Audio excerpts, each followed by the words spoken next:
안녕하세요. 진달래 약사입니다. 오늘은 손발이 차가워지는 이유에 대해서 한번 말씀을 드려볼까 합니다. 우리 몸이 이렇게 따뜻하게 유지가 되는 거는 바로 이제 몸에서 열이 발생되기 때문인데요. 그 열을 만들어내는 곳은 바로 세포입니다. 세포 하나하나에 들어있는 미토콘드리아에서 산소와 영양분을 이용하여 ATP라는 에너지를 만들어내고요. 더불어서 열을 같이 발생을 시킵니다.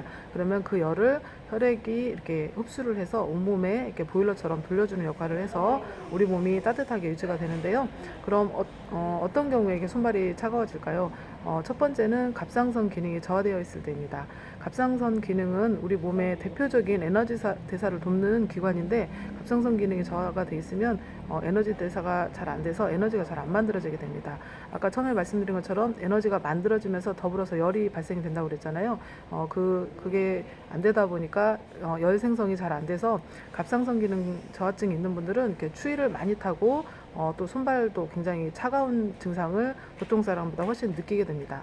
더불어서 이제 아까 에너지가 잘 안 만들어지다 보니까 항상 기운이 없고 피곤하고 또 이렇게 많이 먹긴 하지만 이게 대사가 안 되다 보니까 이렇게 몸에 쌓여서 살이 쉽게 찌고 잘 부종도 생기고 뭐 변비 같은 것도 잘 생기고 이런 같은 그런 증상들을 동반하는 경우가 많습니다. 그래서 본인이 유난히 뭐 추위를 많이 타고 항상 피로감을 많이 느끼고 이런다면 갑상선 검사를 한번 해보셔도 좋을 것 같고, 또 검사상으로 수치가 많이 저하되어 있지 않더라도 그런 뭐 치료받을 정도는 아니어도 이렇게 정상적인 것보다는 조금 이렇게 저하가 되어 있는 경우에도 약을 먹을 정도는 아니지만 그런 경우에 있어서 이런 증상들을 많이 느낄 수가 있습니다.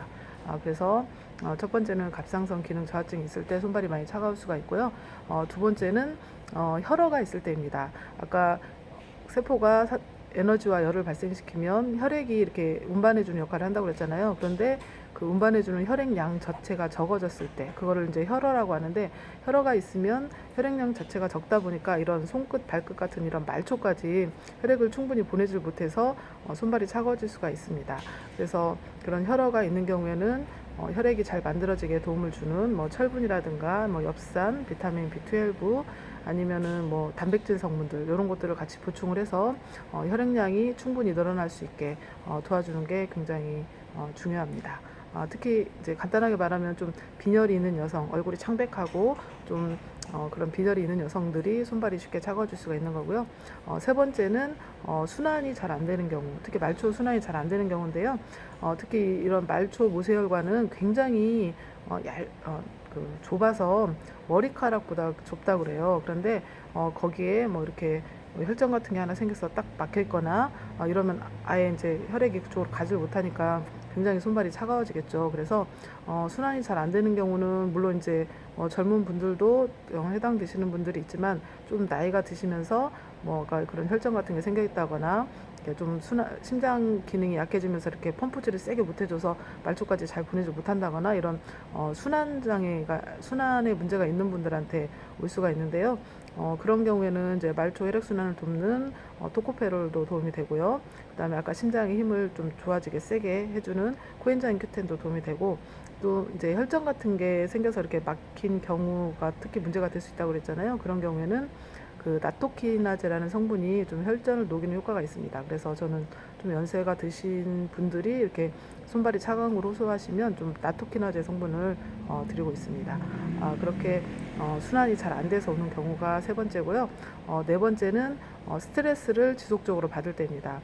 제가 이제 스트레스 편에서 이렇게 말씀을 드린 적이 있는데, 우리가 스트레스를 받으면 혈액을 우리 몸에서 이렇게 중요한 부분들, 뭐 생각을 해야 되는 뇌라든가, 그다음에 이렇게 막 빨리 펌프질을 해야 되는 심장, 그다음에 근육, 이런 중요한 쪽으로만 혈액을 보내고 중요하지 않은 뭐 위장이라든가 그다음에 비뇨기 계통, 이런 말초 혈관 이런 쪽에는 혈액을 보내지 않습니다. 그러다 보니까 말초 혈관이 이렇게 수축을 하게 돼요. 그게 이제 교감신경 항진 상태에서 나타나는 혈관 상태인데, 그래서 스트레스를 받으면 말초 혈관이 확 이렇게 수축이 되면서 이쪽으로 혈액이 충분히 가지 못하게 됩니다. 그래서 손발이 차가울 수가 있어요. 실제로 저희 약국에 오신 분 중에 그냥 기분만 좀 나빠져도 손발이 엄청 차가워진다는 분이 있었었거든요. 그래서 이런 감정적인 변화가 정말로 이렇게 말초 혈관을 시키는구나 하는 거를 저는 이제 그분을 보면서 느꼈었는데, 이렇게 우리가 스트레스만 지속적으로 받고 살아도 손발이 차가워질 수가 있습니다. 물론 이제 더 여러 가지 자세한 것들을 따져보면 다른 원인에 의해서도 손발이 차가워질 수 있는 원인들이 있을 수 있는데 크게 따져보면 이렇게 이런 네 가지 정도의 원인이 있을 수 있고요.